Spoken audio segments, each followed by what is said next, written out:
क्या है वह आधा अधूरा सच जिसे अभी तक आपने नहीं जाना, जो आपसे ही रिलेटेड है, आपके ही बारे में है, लेकिन आप ही अनजान बने हुए हैं।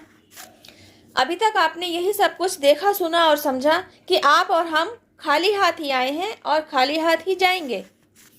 आप कहेंगे यह कथन तो पूरी तरह सत्य है, तो उसमें आधा अधूरापन क्या है? मैं बताती हूँ। आप अपने साथ मटेरियलिस्टिक चीजों से रिलेटेड कुछ ना तो लेकर आए थे और इन्हीं सब से रिलेटेड ना ही कुछ लेकर जा पाएंगे। लेकिन आप खाली हाथ भी नहीं आए थे। आप एक्चुअली ऐसे कुछ बैगेजेस को कैरी करते हुए इस जगत में आए थे जिन्हें आपके द्वारा रिलीज किया जाना था।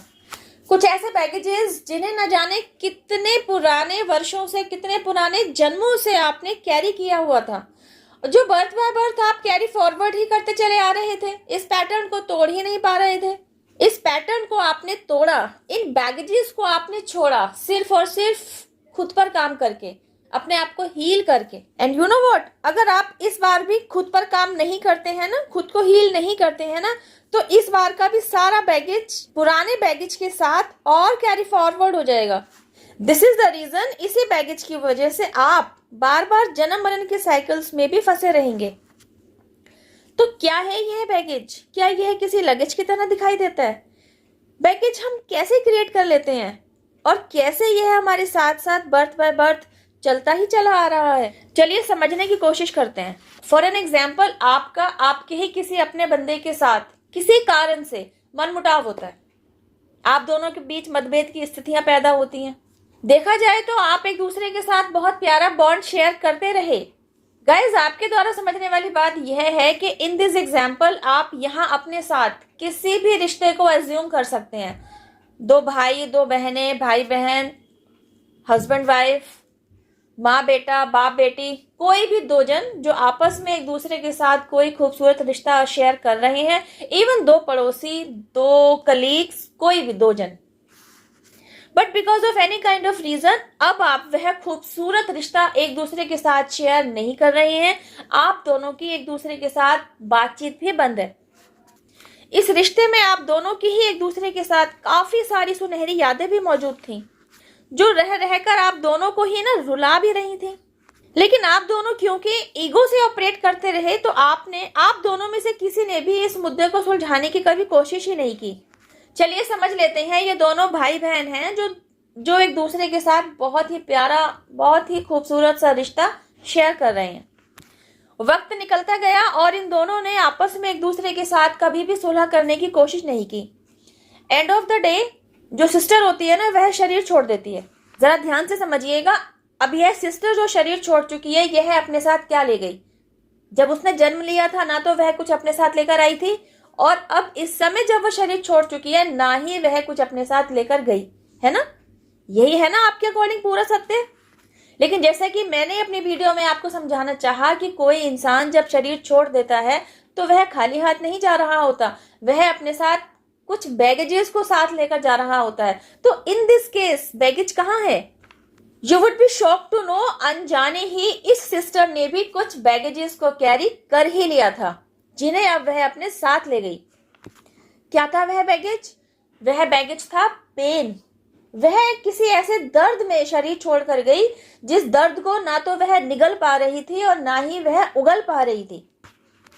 वह मनमुटाव जो उसके भाई के साथ ही हुआ। द फैक्ट इज दैट कि इस मनमुटाव की स्थिति को उनके रहते ही सॉर्ट आउट हो जाना चाहिए था। चूंकि ऐसा नहीं हुआ, अनफॉर्चुनेट वे इस पेन को कैरी करते हुए ही शरीर छोड़ गई।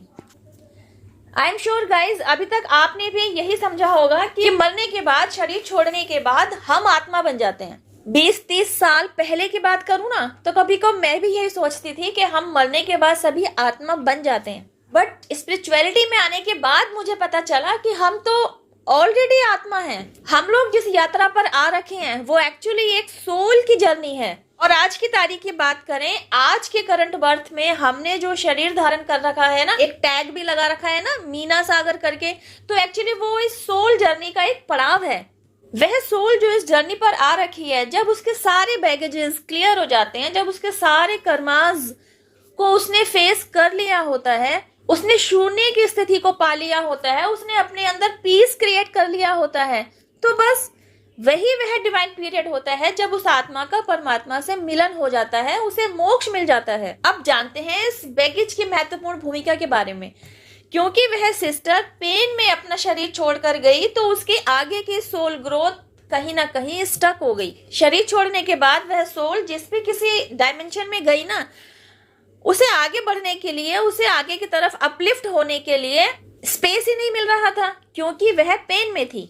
किसी भी तरीके का दुख, दर्द, बदले की भावना, द्वेष, जलन, किसी भी तरीके का अफसोस, गिल्ट, इस तरीके की जो भी भावनाएं होती है ना, ये एक्चुअली किसी भी सोल की ग्रोथ में ऑब्स्टेकल्स क्रिएट कर रही होती हैं।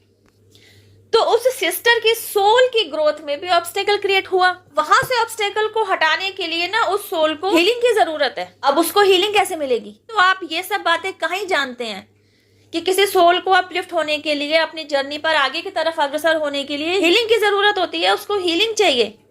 अब अगर उसके ब्लड लाइन में आगे आ रखे वंशजों में से किसी ने भी इस बात को कभी जाना ही ना हो कि उनके ब्लड लाइन में आ रखी एक लेडी बहुत पेन के साथ शरीर छोड़कर गई थी और अब उन्हें हीलिंग की जरूरत है, तो उस सिस्टर के ब्लड लाइन में आ रखा वंशज आता रहेगा, जाता रहेगा। अगर वह अपने ब्लड लाइन के रूट कॉज में जा ही नहीं पाया, वह कभी जान ही नहीं पाया कि उसके ब्लड लाइन में कोई पूर्वज ऐसा रहा था जिन्हें हीलिंग चाहिए, तो जब वे जानेंगे ही नहीं, जब वंशज अवेयर ही नहीं होंगे, तो किस तरह वे अपने पूर्वजों को हीलिंग सेंड कर पाएंगे? गाइस, आपको समझाने के लिए यह एक एग्जाम्पल दिया गया है कि इस तरीके से कोई ना कोई बैगेज किसी ना किसी सोल ने किसी ना किसी ब्लड लाइन पर कैरी हो रखा होता है, जिसकी वजह से उस ब्लड लाइन पर कर्ज आ रखा होता है। अब यह हीलिंग का प्रोसेस किस तरीके से पूरा किया जाएगा? उस ब्लड लाइन में आने वाले किसी वंशज के ऊपर यह कर्ज कैरी फॉरवर्ड होगा। यू नो व्हाट, वह बंदा, वह बच्चा सेम सिचुएशंस में घिरेगा, लेकिन वह बच्चा क्या करेगा? वह बच्चा खुद पर काम करेगा, खुद को हील करेगा और अल्टीमेटली वह इस बात तक पहुंच जाएगा कि उसे अब उस ब्लड लाइन में आ रहे के पूर्वजों को भी हीलिंग सेंड करनी है। अभी तक आपने जाना उस सिस्टर के बारे में जिसने पेन कैरी करते हुए शरीर छोड़ा और किन्हीं बैगेज को अपने साथ ले गई। अब जानते हैं उस दूसरे शख्स के बारे में कि उसके साथ क्या हुआ, जो एक्चुअली इस सिचुएशन में उस सिस्टर के साथ इन्वॉल्व था। सिचुएशन में आगे चलते हैं। अब उस भाई के साथ क्या हुआ होगा? फॉर एन एग्जाम्पल, आप उस भाई के ब्लड लाइन में वंशज के रूप में जन्म लेते हैं। अब आप मेल भी हो सकते हैं और फीमेल भी हो सकते हैं। आप खुद को रिलेट कर लीजिए। अब आपकी अपने ही भाई या बहन के साथ पटरी नहीं बैठती, because of any kind of situation आपके बीच मनमुटाव की स्थिति बन गई है। अब क्या होगा? अब यह सिचुएशन आपके लाइफ में आई तो यूं करके कि आप इस सिचुएशन के साथ अच्छे से डील करेंगे और रिपीट हो सकते रहने वाले पैटर्न को यही ब्रेक कर देंगे। लेकिन अगर आपने खुद पर काम नहीं किया, खुद को हील नहीं किया, तो होगा ये कि आप दोनों इस मनमुटाव की स्थिति को, इस मतभेद की सिचुएशन को, एक दूसरे को पेन देने लेने की विरासत को बिना तोड़े ही शरीर छोड़ देंगे और कहीं ना कहीं यह परेशानी और आगे आपकी ब्लड लाइन में कैरी फॉरवर्ड हो चुकी होगी। ऑन द अदर साइड, लेकिन अगर आप वो शख्स हैं जिसने खुद पर काम कर लिया, जिसने खुद को हील किया है, तो वह अब तक अवेकन हो चुका है और वह यह बात समझ चुका है कि उसे एक्चुअली क्या करना है। उसे यानी कि आपको अब खुद को हील कर लेने के बाद उस ब्लड लाइन में आ रखे पूर्वजों को भी हीलिंग सेंड करनी है, क्योंकि आप वे शख्स हैं जिसने इस पूरे पैटर्न की गुत्थी को समझ लिया है। तो अब आपने अपने पूर्वजों को हीलिंग सेंड करने का इनिशिएटिव लिया है। अब आप क्या करते हैं? आप न केवल अपनी ब्लड लाइन को हील करते हैं, बल्कि अपने एंसेस्टर्स को भी हीलिंग सेंड करने पर काम करना शुरू कर देते हैं। अब अगर आपने खुद पर काम नहीं किया होता, आपने खुद को हील नहीं किया होता, इस गुत्थी के रूट कॉज में नहीं पहुंचे होते, तो आप अपनी ही पीढ़ी के वे दूसरे वंशज होते जिसने और बैगेज कैरी कर लिए और अपनी सोल ग्रोथ को अटका लिया होता। लेकिन हुआ क्या? खुद पर काम करने की वजह से, खुद को हील कर लेने की वजह से आप अपनी पीढ़ी के वे वंशज बने जिसने एक्चुअली अपने एंसेस्टर्स को हीलिंग सेंड करते हुए उनकी सोल की ग्रोथ में मदद की।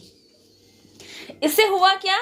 आपकी ब्लड लाइन में दो बच्चों के बीच मनमुटाव होने की स्थिति पैदा होते रहने का जो पैटर्न क्रिएट होता चला जा रहा था ना, आपने उस पर रोक लगा दी। दूसरी तरफ खुद को इस साइकिल से फ्री भी कर दिया। अब इससे क्या हुआ, आपके पूर्वजों को मोक्ष प्राप्त करने का रास्ता मिला और आपके ब्लड लाइन में आगे आने वाली पीढ़ी कर्ज फ्री हुई। दो बच्चों के बीच भाई बहन हो सकते हैं, भाई भाई हो सकते हैं, बहन बहन हो सकती हैं। एटलीस्ट दो बच्चों के बीच बनने वाली मनमुटाव की स्थिति को आपने ब्रेक लगा दिया, तो आगे आने वाली पीढ़ी में यह प्रॉब्लम क्रिएट होगी ही नहीं। खुद पर काम करके, खुद को हील करके, खुद को तो आपने बैगेज फ्री किया ही, आपने इस बैगेज को आगे कैरी फॉरवर्ड होने से भी रोक लिया। तो जब आप किसी के लिए अच्छा काम करते हैं तो आपको वहां से अपने लिए शाबाशी मिलती है ना, आपकी पीठ थपथपाई जाती है ना। बस अपने ब्लड लाइन को हील करके अपने पूर्वजों को हीलिंग सेंड करने का जो आपने यह काम किया ना, यह काम भी डिवाइन की नजर में रिवार्ड देने वाला था।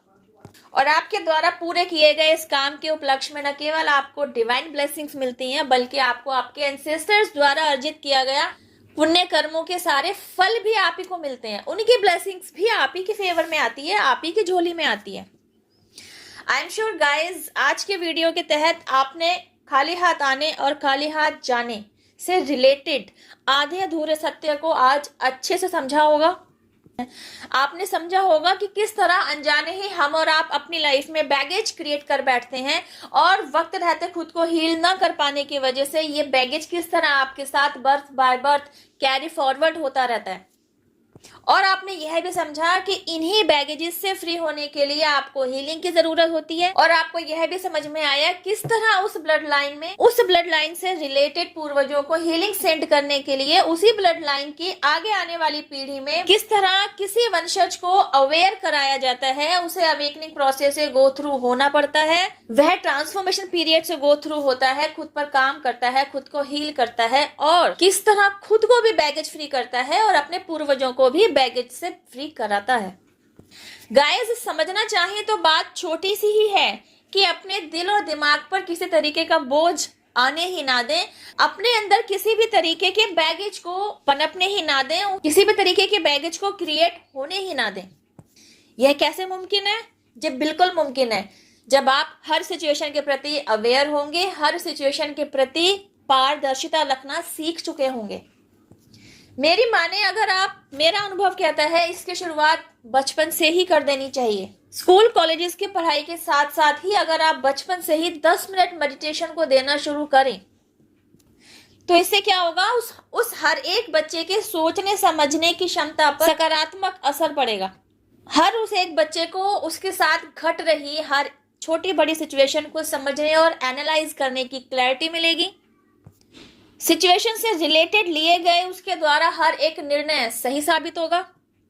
इससे होगा क्या, उसकी खुद की लाइफ अपलिफ्ट होती चली जाएगी।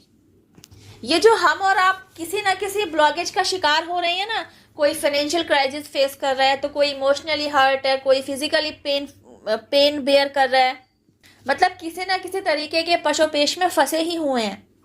तो जब आपको क्लैरिटी मिलने लग जाती है ना, तो आपका ध्यान भी ना समस्या के बजाय समाधान पर होने लगता है। तो जब समस्याएं ही आपकी लाइफ में नहीं रह जाएंगी तो वहां ब्लेसिंग्स को रिसीव करने के लिए स्पेस क्रिएट होगा और ब्लेसिंग्स के रूप में आपको मिलेगी ग्रोथ। न केवल फिजिकल वर्ल्ड में रहते हुए आप खुद को अपलिफ्ट करेंगे, एक सक्सेसफुल लाइफ जिएंगे, बल्कि स्पिरिचुअली भी आप ग्रोथ को ही अचीव करेंगे। I am sure guys, video में दिया गया मैसेज आपको समझ में आया होगा। इस छोटे से मैसेज के गूढ़ रहस्य को आपने समझा होगा कि कुछ भी हो जाए हमें अपने अंदर किसी भी तरीके के बैगेज को स्पेस देना ही नहीं है। और जो पास्ट लाइफ से कहीं कोई बैगेज हमारी सोल ने कैरी कर रखा है ना, तो मेडिटेशन के थ्रू हमें खुद को मेडिटेशन से जोड़ना है और उन सारे बैगेजेस से खुद को फ्री कराना है। वीडियो में दिया गया मैसेज पसंद आए, यूजफुल लगे तो शेयर टू अदर्स। चैनल पर पहली बार आए हैं तो सब्सक्राइब कर दीजिए और बेल आइकन को भी प्रेस कर दीजिए ताकि इस चैनल पर आगे आने वाली वीडियोस की नोटिफिकेशन आपको इजीली अवेलेबल हो। अब मैं आपसे मिलती हूँ मेरी नेक्स्ट वीडियो में। टिल देन हैव पेशेंस, रब्बा केयर, जय माता दी, take care, bye, stay blessed.